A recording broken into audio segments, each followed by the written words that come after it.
야 이 돼지야 나한테 덤벼! 싸우자! 돼지야! 난이 두려워 말라 말씀하시니까요. 베드로는 이렇게 얘기합니다. 주여 만일 주님이시거든 나를 명하사 물 위로 오라 하소서. 주님께서 이 바다를 통치하시는 통치자시라면 나는 물 위를 걸을 수 있습니다. 주님이 이 학교를 통치하시는 통치자시라면, 우리 가정을 통치하시는 통치자시라면, 이 세상을 다스리는 통치자시라면 나는 이 세상 가운데 주님이 원하시는 길로 걸어갈 수 있습니다. 하룻강아지는 뭘 무서워하지 않죠? 범을 무서워하지 않죠. 우리 유치부 아이 중에 8살짜리 아주 귀여운 친구가 한 명 있었어요. 이 친구가 주일 아침마다 저를 만나면 야 이 돼지야 나한테 덤벼! 싸우자! 돼지야! 제가 맘먹고 덤비면 그 친구는 죽어요. 그 친구는 그걸 모르니까 저한테 그렇게 말할 수 있었던 거죠. 모르면 얘기할 수 있다는 거예요. 하룻강아지가 범을 모르기 때문에 무섭지 않다라고 얘기할 수 있다는 겁니다. 베드로는 어부고 바다를 아는 사람이었습니다. 바다를 아는데 내가 바다 위를 걷겠습니다 한다는 것은요, 지금 베드로가 무엇과 싸우고 있습니까? 익숙함과 싸우고 있죠. 바다에 빠지면 난 죽을 수도 있고 내가 여태까지 살면서 바다를 걷는 사람을 본 적이 없다. 하지만 당신이 주님이라면 나로 하여금 오라 하소서. 내가 물 위를 걷겠습니다. 익숙함과 싸우고 있는 거예요. 신앙은 익숙함과의 싸움입니다. 학교에서 뭘 잘해야 인정받죠? 공부 잘해야 인정받죠. 세상에선 뭐가 많아야 성공하죠? 돈이 많아야 성공하죠. 여러분들 어떻게 하십니까? 살아봤고 공부를 못해서 인정받지 못해본 경험이 있고, 공부를 잘해서 인정을 받아본 경험이 있고, 세상에 돈이 있어서 넉넉했던 적이 있고, 세상에 돈이 없어서 서러웠던 적이 여러분들은 아마 있을 겁니다. 그 익숙함이 내 신앙을 방해하죠. 하나님을 믿는데 내가 돈이 없어. 믿음이 흔들립니다. 하나님을 믿는데 내가 성적이 안 나와. 믿음이 흔들립니다. 뭐와 싸워야 되냐는 거예요. 익숙함과 싸워야 합니다. 여러분들의 삶을 누가 통치하시냐는 겁니다. 그런데 베드로는 물에 빠져봤고 죽을 뻔 해보기도 분명히 했을 겁니다. 어부기 때문에. 사람은 물 위를 못 걷는다, 물 위에 빠지면 죽는다라는 익숙함과 정면으로 충돌하고 있다는 거예요. 익숙함과 싸우고 있다는 것입니다. 이때 예수님이 말씀하십니다. 간지나서 저희가 너무 멋있는 것 같아요. 오라. 그 말씀을 듣고 베드로는 물 위를 걷습니다. 저 전사님은 고등학교 1학년 때부터 2학년 말 때까지 나이트클럽에서 웨이터 생활을 했습니다. 이 옛날에 웨이터를 했었습니다 하니까 어떤 집사님께서 오!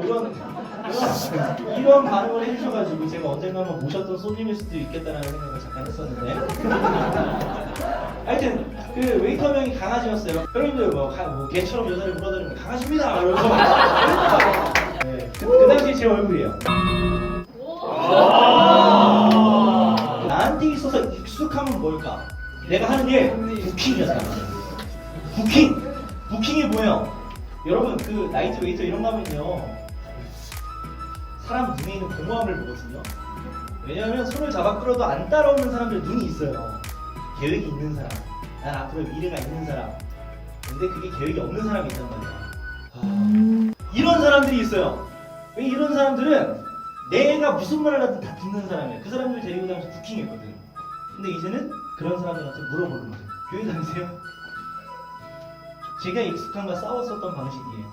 여러분, 베드로가 그 익숙함과 싸움으로 물 위를 걸었습니다. 그런데 끝까지 그렇게 물 위를 걸어가서 예수님 손잡기까지 같이 걸었으면 좋았을 텐데 몇 발자국 걷다가 물에 빠집니다. 왜 빠졌을까요? 아까 베드로 직업이 뭐라고 했죠? 어부. 자, 어부는 무슨 훈련을 할까요? 바람을 보는 훈련을 합니다. 돛을 바람의 저항을 이용해서 배가 앞으로 나가는 그런 구조로 배가 다녔단 말이에요. 베드로는 바람이 불 때 어떻게 해야 하는지, 어느 정도로 세게 불 때 위험한지, 바람에 따라 이어올 파도가 얼마나 셀지를 끊임없이 훈련했었던 사람입니다. 베드로는 바람을 불 수 있었고 그 다음에 올 파도를 예상했고 그것으로 두려웠다는 거죠. 그래서 빠졌다는 겁니다. 여러분들도 혹시 그런 적 없었습니까? 여러분 이번 수련회 오기 전에 언젠가 한 번 정도는 나 예수님 위해 살겠다 한 번 있을걸? 그런데 살아보니까 바람이 부는 거지. 베드로가 그 당시에 봤었던 바람이 뭐였냐면, 이걸 가장 제가 쉬운 말로 얘기해 볼게요. 손해. 주님을 위해 살아야지 하고 살다 보니까 자꾸 손해가 보입니다. 교회에서만이 아니라 학교에서도 주님을 위해 살려니까 학교에서 내가 자꾸 손해를 보는 상황이 생기는 거예요. 여러분 예수님 믿는 게 합리적인가요?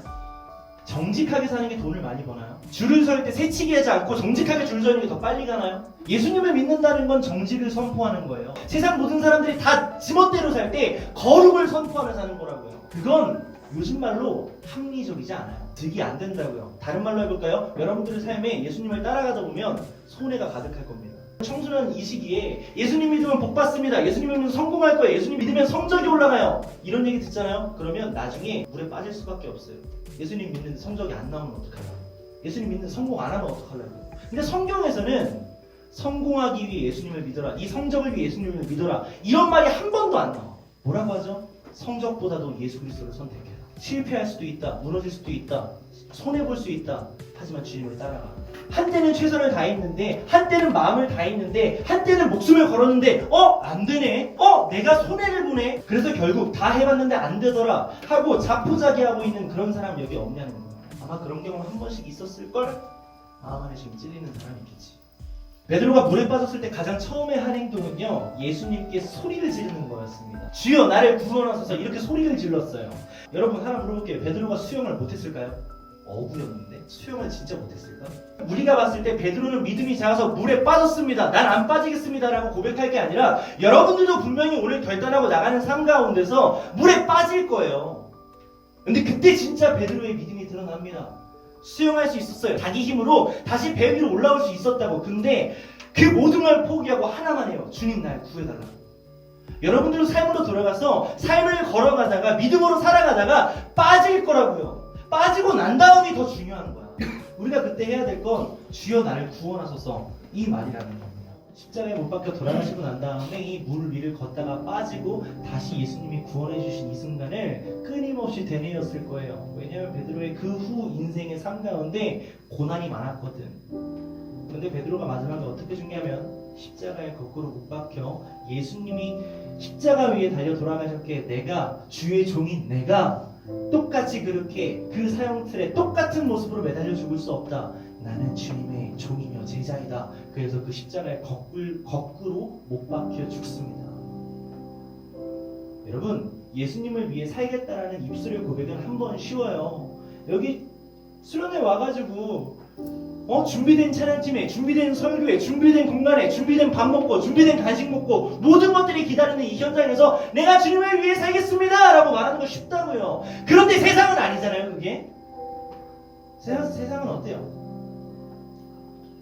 주님 한 분만으로 만족합니다. 나 무엇과도 주님을 바꾸지 않으리. 이 하나의 고백만으로도 여러분 세상 가운데 큰 고난을 만날 거예요. 말이 되는 소리를 해라. 너 예수쟁이냐? 그 교회에 미쳐있으니까 네 성적이 그 모양이지. 네 인생을 봐라. 네가 주님이랑 뭘 안 바꾸게, 네가 뭘 가졌는데, 네가 뭐가 되는 사람인데, 야 니네 부모님이 너 때문에 참 기뻐하시겠다. 그래 그냥 주님 바꾸지 말고 평생 그렇게 살아라. 이런 얘기 들을 거란 말입니다. 분명히. 그때 어떻게 하시겠냐고. 그때 가라앉으면 여러분들에게 분명히 청년 시기의 신앙은 없습니다. 운이 좋아. 그런 풍랑을 많이 맞지 못해. 운이 좋아 청년 시기에도 버텼다고 칩시다. 작년 어른이 되면 여러분들이 신앙을 가지고 있는 힘 자체가 없습니다. 우리는 지금 다른 걸 배우는 게 아니에요. 예수님의 믿음으로 성공하는 방법을 배우는 시대가 아니라고요. 물 위를 걷겠습니다. 주님이 통치자시오니 내가 주님을 믿고 따름으로 내가 물 위를 걷겠습니다. 때로 빠질 때라도 내가 때로 빠질 수 있지만 포기하지 않고 끝까지 주님을 잡아보겠습니다. 여러분 요즘은 이런 이야기를 교회에서도 잘 못 듣는 시대가 됐어요. 예수님 믿는 사람들이 모여서 예수님이 전부 다가 돼야 된다라는 말을 하면 멍청하다는 소리를 듣는 시대가 됐다고. 여러분 베드로처럼 한번 도전해 보시지 않겠습니까? 분명히 돌아가서 분명히 파도가 치고 분명히 여러분들은 그 바다를, 여러분들은 분명히 그 학교를, 여러분들은 분명히 그 세상을, 여러분들은 분명히 그 가정을, 여러분들은 분명히 그 엄마 아빠를, 여러분들은 분명히 여러분들이 이미 사귀고 있는 그 친구를, 여러분들은 분명히 여러분들이 다니고 있는 반에 담임 선생님을 잘 알아요. 이미 잘 알고 있습니다. 베드로가 바다를 알든 말이에요. 우리가 학교에서, 가정에서, 세상에서 주님이 그곳의 통치자시라면 내가 뭘 위를 걷겠습니다 라고 이 시간 결단해 보시지 않겠습니까? 지금까지 살면서 여러분들의 삶의 주인이 누구라고 생각해 왔든지 상관없습니다. 어부처럼 익숙해 왔을 수 있습니다. 살아보니 돈이, 권력이, 학벌이, 성공이 중요하더라. 이런 것들을 지금 이 시간만큼은 좀 내려놓고 주님, 정말 내 인생을 다스리는 분이 주님이시라면 나는 무리를 걸어보겠습니다. 베드로처럼 걸어보겠습니다. 세상을 따라가는 사람이 아니라, 바람에 흔들리는 삶을 사는 사람이 아니라 주님을 따라가는 사람 되겠습니다. 어떤 상황에서 주님을 바라보겠습니다. 주님의 손을 놓지